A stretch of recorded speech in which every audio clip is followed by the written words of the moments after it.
Hi! In front of me is Huawei Nova 11 Pro, and today I would like to show you how you can change font style.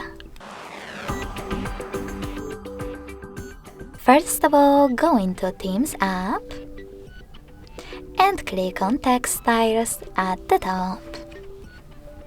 Now select the best one for you by tapping on it over here. Click on the search bar and type in whatever you wish to, or select one of those options: top, categories, or free.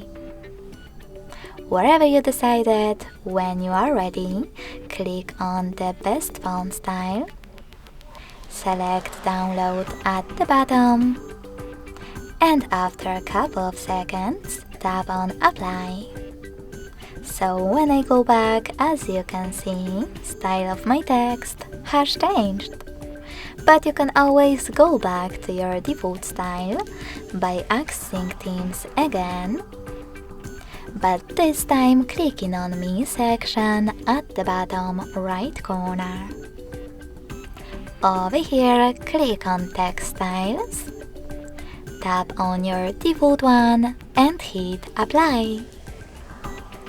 Thanks so much for watching. If you enjoyed this video, don't forget to leave a like, comment and subscribe.